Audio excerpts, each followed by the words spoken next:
Bon, c'est une nouveauté pour moi. J'ai eu des élèves d'une classe préparatoire qui étudient Freud dans leur cours de philosophie qui m'ont adressé des questions. Ils ont voulu poser des questions à un psychanalyste pour en savoir plus et ce sont des questions pleines d'intelligence. Je dis ça parce que j'en ai lu deux, trois. Et ce que je veux faire là, c'est qu'on les révise ensemble et que j'essaye d'y répondre à ma manière. Première question, en quoi consiste concrètement votre métier? Bien, mon métier, en fait, c'est de recevoir des personnes qui me parlent et donc de les écouter. Donc j'ai un métier d'écoute. J'ai aussi un métier de parole parce que je leur réponds, parce que j'interprète ce qu'ils disent, parce que j'essaye de leur restituer ce qu'ils sont en train de dire. Et pourquoi c'est important de faire ça? Parce que quelqu'un qui est dans une détresse, quelqu'un qui est dans une souffrance, quelqu'un qui est dans une impasse, cherche, en venant me voir, à dépasser cette situation. Et ce que je sais, foncièrement, c'est qu'il a dans sa parole des réponses qu'il n'entend pas encore. Mon métier, c'est de lui faire entendre ces réponses. Voilà. Deuxième question, comment se déroule une séance type?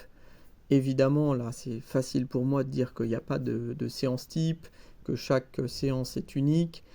En même temps, je dois bien admettre qu'elles peuvent se ressembler. Et pourquoi je dis ça? Parce que les séances, ce sont peut-être à chaque fois des réinventions, mais on ne peut pas non plus dire que tout est bouleversé.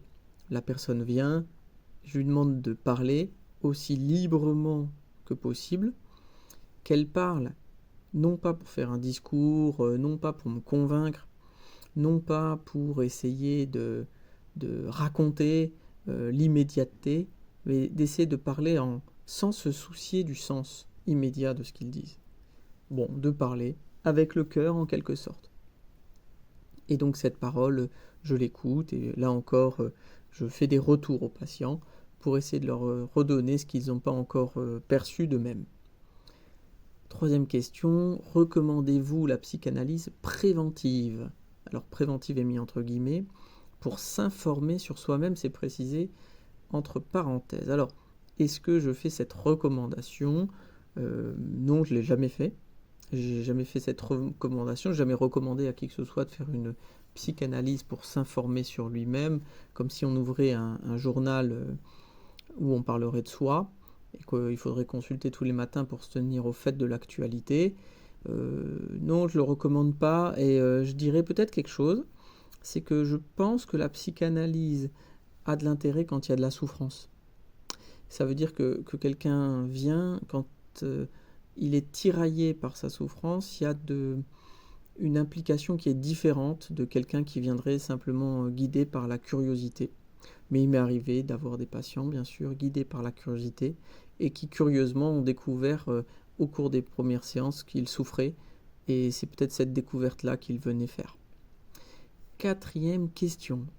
Êtes-vous sensible aux mots MAUX de vos patients ou faut-il être d'une certaine manière insensible pour exercer ce métier? Alors j'ai précisé voilà, que vous êtes sensible aux mots MAUX de vos patients.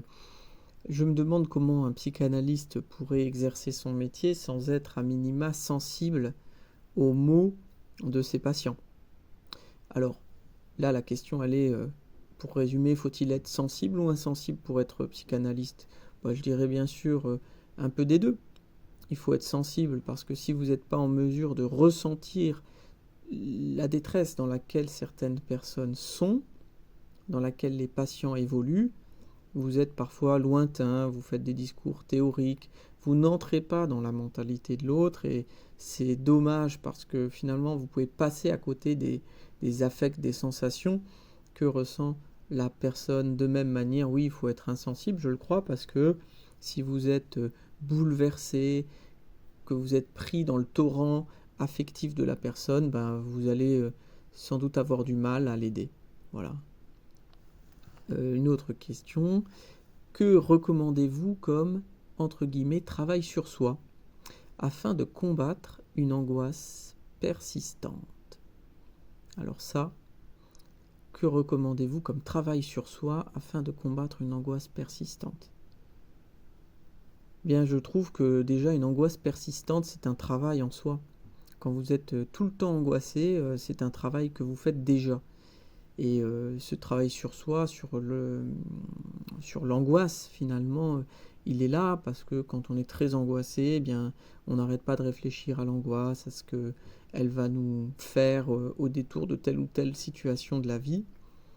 Donc peut-être qu'il faudrait moins travailler quand on est très angoissé sur l'angoisse. Et en effet, on peut tout à fait se questionner sur ce qui est à l'origine dans au moins déjà les déclencheurs de l'angoisse. Bon, c'est difficile de répondre à une question comme ça, de recommander une méthode plutôt qu'une autre, parce que je pense que l'angoisse, c'est une question existentielle qui mérite d'être dépliée très largement. Alors, quelle est la différence entre un psychanalyste et un psychologue ? Quelle est la différence entre un psychanalyste et un psychologue ? Alors, c'est toujours très sympa comme question parce qu'il y a la question des diplômes. Les psychologues, voilà, ont fait la fac de sciences humaines, ont obtenu un master en psychologie. Et les psychanalystes, eux, ne sont pas passés par l'université pour devenir psychanalyste. Parce qu'en effet, on peut être passé par l'université et devenir psychanalyste également. Donc ça, c'est une possibilité. Donc il y a forcément des psychologues, des psychiatres, des médecins, des architectes, des philosophes, des professeurs qui sont psychanalystes. Voilà. Il y a des théologiens qui sont psychanalystes, il y a des gens sans diplôme qui sont psychanalystes, il y a des artistes qui sont psychanalystes. Bon, c'est très très ouvert comme forme de travail. On a des profils variés et c'est excellent d'avoir des linguistes, c'est excellent d'avoir des anthropologues qui exercent la psychanalyse, ça l'enrichit beaucoup. Voilà. Donc c'est une question de diplôme parce que les psychologues, eux, peuvent avoir diverses approches théoriques, dont la psychanalyse, c'est le cas, mais pas seulement. Voilà, il y a toutes sortes de courants développementaux, psychologue du travail, psychologue voilà, expert de la cognition, psychologues qui peuvent travailler à toutes sortes de thérapies, on va dire, d'aide. Et ce qui fait que voilà, ils se distinguent là-dessus, mais ils se rejoignent parfois. Alors, le psychanalyste trouve-t-il forcément des solutions à ses patients ? Non, le psychanalyste ne trouve pas forcément des solutions à ses patients. Le psychanalyste, on pourrait dire, n'a pas comme vocation de trouver à la place de ses patients. Le psychanalyste, néanmoins, cherche.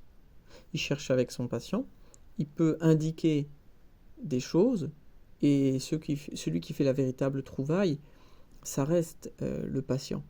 Même si le psychanalyste fait des trouvailles, ça arrive, et qu'il les livre au patient sous la forme d'une interprétation, par exemple, il peut observer que pour le patient, ce n'est pas une trouvaille. Voilà. C'est le patient qui convertit un phénomène, un signifiant en trouvaille pour lui. C'est pas le psychanalyste. Donc les solutions, c'est toujours, si on peut maintenir ce terme, c'est toujours le patient qui en fait de la solution pour lui-même. Y a-t-il des fois où vous ne trouvez pas de diagnostic ? Alors ça, c'est une question vraiment intéressante, puisque des diagnostics, nous en faisons, ça va de soi. Nous savons un peu comment nous repérer dans ce qu'on va appeler des structures psychiques, névrose, psychose, perversion. Certains ajoutent les états limites, les autismes, la sociopathie, ou la psychopathie, ou bon, certains le mettent dans la perversion, mais la question des addictions, la question aussi de la dépression, toutes les psychoses mélancoliques, ce qu'on appelle les psychoses maniaco-dépressives.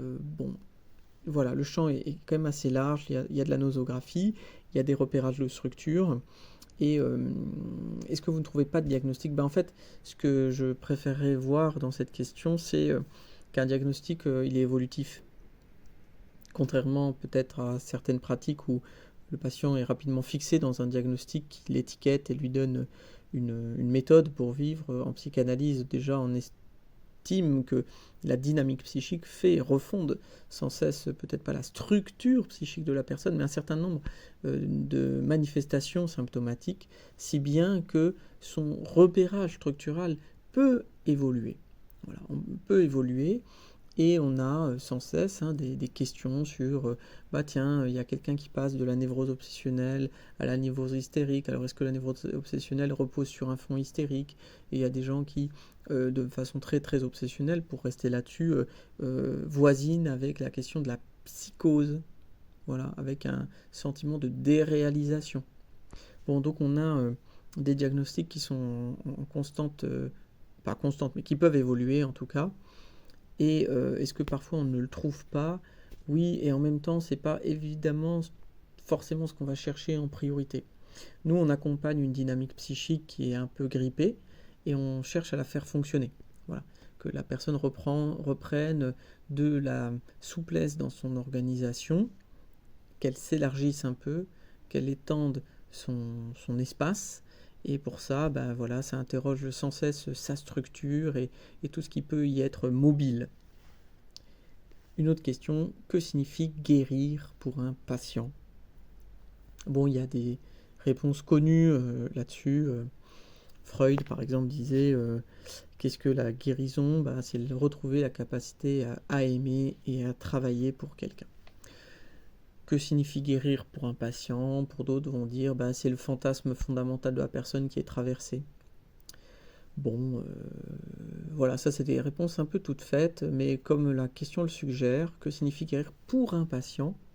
Je crois que ce qui est important de souligner, c'est le pour un patient, c'est-à-dire que chacun va se faire sa guérison. Et guérir, on peut guérir de certaines plaies, de certaines souffrances. L'existence, j'aurais du mal à dire qu'elle se guérit. Difficile de dire qu'une existence se guérit.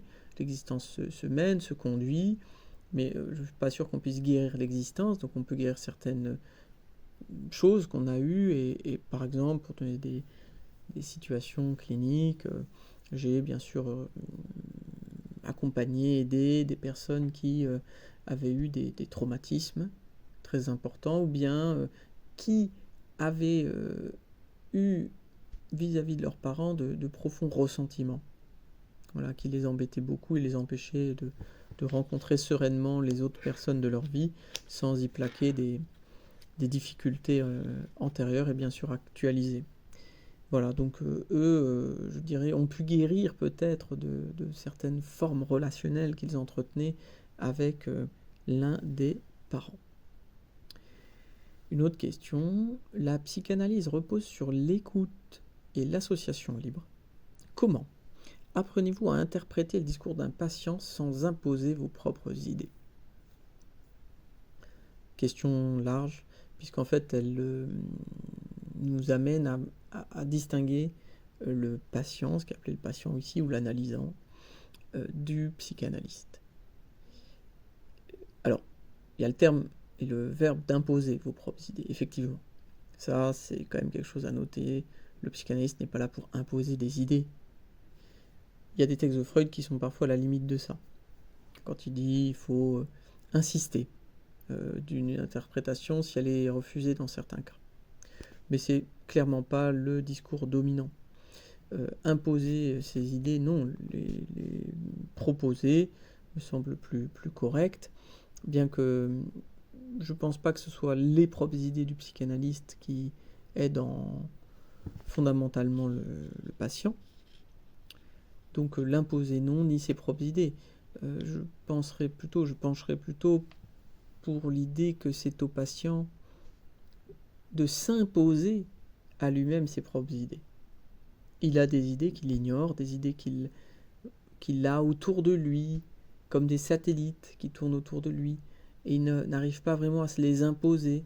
Elles appartiennent parfois à un autre courant de la réalité, et il faudrait qu'il puisse rejoindre ce courant-là sans être parfaitement, si vous voulez, soit détruit, soit clivé, soit déstabilisé profondément de les entendre, ses propres idées. Donc, et comment on apprend à interpréter le discours d'un patient?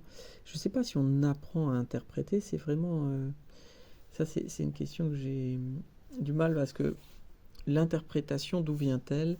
Est-ce que c'est une interprétation logique, rationnelle, ou bien vient-elle d'autre part?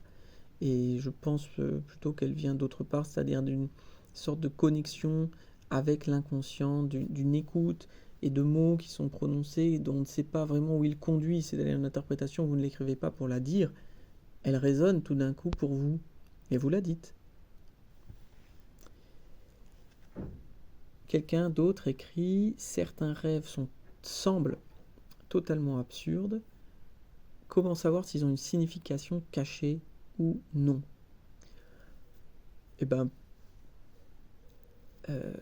l'absurdité d'un rêve déjà nous indique qu'il a été beaucoup transformé. C'est-à-dire que l'idée, ou les idées, ou le réseau d'idées, parce que c'est plutôt ça qui sont à l'arrière-plan de ce rêve, dans l'aspect qu'on appelle latent, sont beaucoup transformés et donnent une apparence assez absurde, cocasse. Si bien que là, on sait, parce que le matériel a été tellement déformé, qu'il y a quelque chose à chercher. En psychanalyse, on dira tous les rêves ont quelque chose à nous dire. Bien que Freud, là encore, distingue les rêves d'en haut, les rêves d'en bas, ils sont plus ou moins chargés de sens, en quelque sorte. Peut-on réellement décrypter un rêve seul? Ou a-t-on besoin d'un psychanalyste? Je pense qu'on peut décrypter un rêve seul. On peut se faire aider d'un psychanalyste aussi, mais je crois que c'est une gymnastique qui est souhaitable pour beaucoup de personnes, tous les matins d'essayer de décrypter leurs rêves. Freud affirme que les rêves sont toujours la réalisation d'un désir refoulé. Est-ce vraiment le cas de tous les rêves? Alors, tous les rêves, ça c'est une manière de formuler qui pour moi est difficile, puisque faire un ensemble de tous les rêves, voilà, c'est hors de ma pensée, je n'y arrive pas. Et par conséquent, tous les rêves, ça ne me parle pas.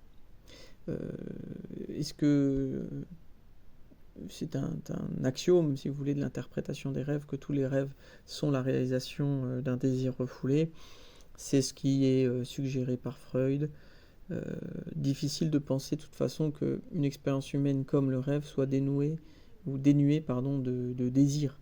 Et le désir, par conséquent, est toujours inconscient, donc il y a une part refoulée.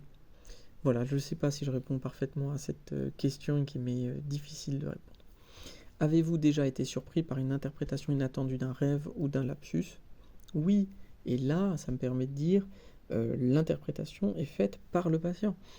Le psychanalyste dit quelque chose, interprète, mais le véritable interprétant, c'est celui qui interprète l'interprétation, à l'aune de toute sa vie, de son rêve, de sa propre vie psychique. Et donc oui, il m'est arrivé d'être très surpris parce que a pu faire un patient d'une interprétation d'un rêve notamment. Je ne peux pas le dire, mais ça m'a surpris. Freud explique que la psychanalyse est un processus long. Comment savez-vous quand une analyse doit se terminer? Ouais, Joker, là je réponds pas à cette question qui est vraiment trop difficile à répondre de l'extérieur. Je pense que la fin d'une analyse, je ne sais pas s'il y a des critères. Voilà. Et peut-être s'il y en a, ils se reforment à chaque fois avec les patients. Avez-vous déjà rencontré un cas inédit? Oui, bien sûr. Alors là, je vous fais une réponse de psychanalyste. J'ai rencontré que des cas inédits. Alors j'ai rencontré des cas typiques aussi, dont on peut dire tiens, bah voilà, ça c'est vraiment un cas ordinaire de telle ou telle névrose par exemple. Voilà, un cas d'école comme on dit. Mais j'ai aussi rencontré des cas très surprenants qui m'ont permis de complètement réviser un certain nombre de positions théoriques qui étaient les miennes et m'ont fait penser que la théorie dans certains cas est une aide très maigre compte tenu de ce que les patients nous montrent et mettent en scène. Alors, comment interpréter les rêves dans une perspective psychanalytique? Je vais vous répondre à la Freud. Vous prenez un rêve, vous prenez le récit du rêve qui reste présent au rêveur quand il se réveille. Puis chacun des éléments du rêve, vous essayez de comprendre comment il vous amène vers quelle association. Donc vous prenez par exemple, vous voyez un train rouge, ben vous pensez au train, vous dites c'est quoi ce train, ensuite c'est quoi cette couleur rouge, etc., etc. Et ensuite, entre tous ces éclatements, vous allez pouvoir constituer des réseaux, et des réseaux de sens qui vont en fait varier tout autour du rêve. En fait, vous aurez différentes notes, comme sur une partition, voilà, il y a plusieurs lignes, ben c'est un peu ça, il y aura plusieurs lignes de sens, et vous allez pouvoir voisiner, circuler là-dedans et interpréter le rêve. Voilà, et les interprétations, il y en a énormément pour un même rêve. Il y en a beaucoup de vraies, il y en a certaines de fausses, et donc c'est à vous de le faire et à vous de voir si cette interprétation que vous faites donne du sens à votre vie ou pas.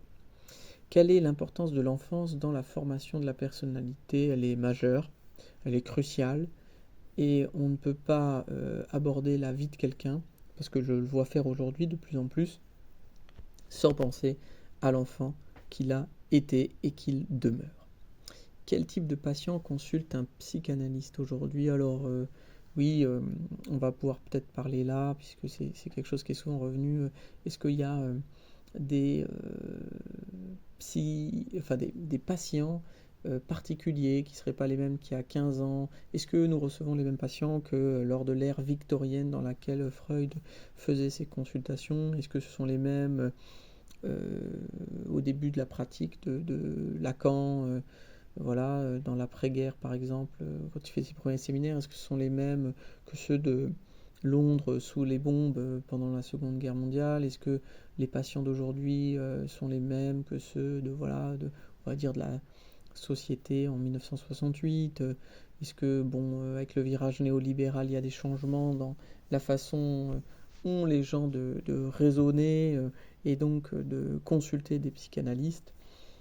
Ouais, sans doute. Sans doute, sans doute, sans doute. Aujourd'hui, les gens qui viennent, je sais pas dire ce qu'ils veulent en général. Je les entends tous au un par un et j'aurais du mal à faire un diagnostic sur l'état psychique général de la population à travers, on va dire, la cohorte d'individus que je reçois au cabinet. Donc ça, j'arrive pas à dire. Et puis quand je lis ce qui se dit sur ces questions-là, il m'apparaît quelquefois que c'est un peu convenu, que l'on parle de patients qui sont très pressés, qui ont envie d'avoir des réponses, des patients qui ont pas la capacité d'attendre, en tout cas qui en auraient moins qu'auparavant, qui sont plutôt à la recherche d'une jouissance, d'une bonne jouissance immédiate, que ce sont des personnes qui ont une image qui les intéresse beaucoup. Donc c'est des questions narcissiques, des questions autour de la bonne image qu'il faut avoir et comment trouver leur place normée dans la société plutôt que d'une volonté de faire une aventure très singulière dans l'existence. Voilà, mais ça, je suis pas des plus convaincus de tout ça. Je vois sur quoi ça se repose, mais voilà, je sais pas qui sont les patients en général. Je sais pas faire le portrait robot de l'homme moderne. La psychanalyse repose sur l'exploration de l'inconscient. Pensez-vous que cette notion reste valide à l'heure des neurosciences? Alors, oui, elle reste valide, même si c'est vrai que les neurosciences ont souhaité parfois, dans certains textes et dans une façon de travailler, invalider l'idée de l'inconscient. Oui, mais ça, c'est pas grave parce que les gens qui font de la recherche en neurosciences, bah voilà, c'est très bien ce qu'ils font. Simplement, il arrive, et ça c'est très très courant quand il y a de nouvelles avancées en sciences, disons, bah, on pense que si on décrédibilise un peu plus celle qui était là avant nous, la théorie antérieure, ben, ça va donner plus de poids à la nôtre, et je ne le pense pas. Je pense que les neurosciences, quand elles pensent aussi à partir de la psychanalyse, elles sont plus intéressantes que quand elles s'en privent. Enfin, une autre question sera la dernière. Freud parle d'hystérie, mais cette notion a disparu du vocabulaire médical. Comment expliquer cette évolution? Est-ce que oui, donc le terme d'hystérie, voilà, aujourd'hui, il n'est plus du tout en odeur de sainteté. Ça fait très macho, ça fait très les femmes sont malades, elles sont des folles hystériques. Enfin bon, c'est devenu une insulte, comme beaucoup d'ailleurs, hein, du vocabulaire, on va dire psychiatrique, mongol, handicapé, voilà, schizo, parano, ce sont des insultes, hein. Et bon, donc peut-être qu'il faut de temps en temps renouveler le vocabulaire pour pas que les gens soient trop stigmatisés ou se sentent trop stigmatisés. Voilà, après ça dit un peu le rapport qu'entretient la société avec ses fous, avec sa folie, avec sa propre folie, et cette manière incessante qu'il a de la stigmatiser, de la montrer du doigt et d'en faire quelque chose de honteux. Voilà, donc aujourd'hui, oui, le vocabulaire, notamment celui d'hystérie, disparaît. Comment expliquez-vous cette évolution? Ben, de cette manière-là, de cette façon aussi que les mots, on a besoin d'en changer régulièrement. Alors, c'est vrai que ce mot d'hystérie, il y a beaucoup de choses qui se sont au fil du temps accrochées, des choses très intéressantes en psychanalyse. Et à perdre le mot, on pourrait craindre de perdre un peu toute l'intelligence qui s'est greffée à ce mot-là. Je parle bien de l'intelligence et je ne parle pas de toute cette façon d'accabler peut-être les femmes avec cette notion d'hystérie. Voilà comment j'explique cette évolution et j'espère que si on choisit un nouveau mot, il va nous permettre d'aider et de comprendre mieux. Voilà, et pas moins. Bon, j'en ai fini avec ces questions. Je remercie ceux qui me l'ont posé et j'espère que les réponses que je leur ai apportées, voilà, les feront réfléchir. Merci.